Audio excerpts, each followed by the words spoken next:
কোন এক শুভাকাঙ্ক্ষী কমেন্টস করছেন, আসসালামু আলাইকুম আপু, আমি অবিবাহিত। আমি হস্তমৈথুন ছাড়তে পারছি না। এখন কি করণীয়? বা হস্তমৈথুনের কারণে যৌনাঙ্গের কোনো সমস্যা হবে কি?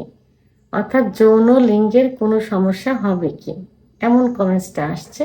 দেশের এবং প্রবাসের ভাই বোনদের প্রতি সালাম। আসসালামু আলাইকুম, আমি প্রভাষক ডাক্তার রিক্তা পারভিন, হোমিওপ্যাথি এবং আয়ুর্বেদিক চিকিৎসক। যে কমেন্টসটা হুবহু কিন্তু অনেকেই করে থাকে যে আমি হস্তমৈথুন ছাড়তে পারছি না, এভাবে হস্তমৈথুন করলে লিঙ্গের কোনো ক্ষতি হবে কিনা। এই কমেন্টসটা বিবাহিত, অবিবাহিত, এমনকি যারা বয়স্ক তারাও কিন্তু এখনো করছে।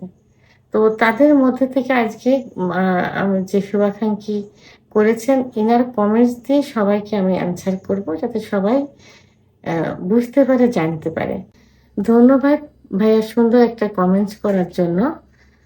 তো আপনি যেহেতু অবিবাহিত, সাধারণত যারা অবিবাহিত থাকে তারা হস্তমৈথুনের মাধ্যমে যে যৌন আকাঙ্ক্ষাটা পূরণ করে থাকে। তো এটা বেশিরভাগ হয়ে থাকে সাধারণত যখন ছোট, মানে যৌবনের শুরু। দেখা যায় যে বীর্য তৈরি হয়নি, লালা পানির মতো একটু আসছে ৯-১০ বছর কি ১১ বছর বয়সে। তখন পরিবারের থেকে কিছু সঙ্গ দোষের কারণে এটা হয়ে থাকে। এবং এখন যে ফোনের যুগ, নেটের যুগ, নেটে সার্চ দিলেই কিন্তু পর্নোগ্রাফি চলে আসে। এভাবে পর্যায়ক্রমে যারা ছোট থেকে একেবারে তারা সঙ্গদোষে এটা হয়ে থাকে।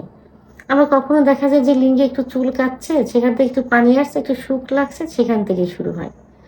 তো এইভাবেই হস্তমৈথুন শুরু হয় এবং অবিবাহিতরা এই হস্তমৈথুনের মাধ্যমে তাদের যৌন আকাঙ্ক্ষা পূরণ করে থাকে।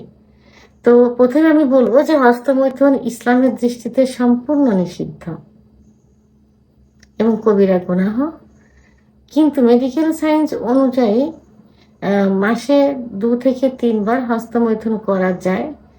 সেটা খুব আলতোভাবে অলিভ অয়েল অথবা নারিকেলের তেল নিয়ে খুব আলতোভাবে হস্তমৈথুন করা যায়, যেন শিরায় কোনো প্রেশার না পড়ে। কারণ লিঙ্গের মধ্যে কোনো হাড় নেই, আছে শুধু মাংস আর রক্তনালী। যে রক্তনালীর ভিতর দিয়ে রক্ত সঞ্চালিত হয়, যার কারণে লিঙ্গ সতেজ থাকে, মোটা হয়, লম্বা হয় এই রক্ত চলাচলের কারণে। কিন্তু যদি এইভাবে হস্তমৈথুন নিয়মিত করা যায় এবং হস্তমৈথুনকে যদি নেশায় পরিণত করা যায়, তাহলে কিন্তু এই শিরাগুলো সংকুচিত হয়ে যাবে। আর সংকুচিত হয়ে যাওয়ার কারণে রক্ত চলাচল বাধাগ্রস্ত হবে এবং চলাচল আগের মতো করতে পারবে না। তখন লিঙ্গ কি হবে? আস্তে আস্তে ছোট হয়ে যাবে, নিস্তেজ হয়ে যাবে। আগামীটা গোড়া চিকন, মনে হয় যে কচ্ছপের মতো ভিতরে ঢুকে আছে, শিরাগুলো কুঁচকিয়ে থাকবে। এটা হস্তমৈথুন করার কারণে এটা হয়ে থাকে।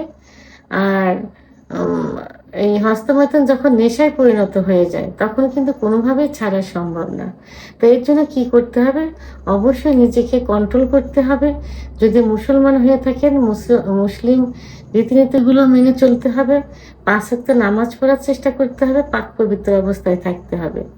এরপরেও যদি কন্ট্রোল না হয়, তাহলে অবশ্যই একজন অভিজ্ঞ সম্পন্ন রেজিস্ট্রারকৃত হোমিওপ্যাথি ডাক্তারের শরণাপন্ন হতে হবে।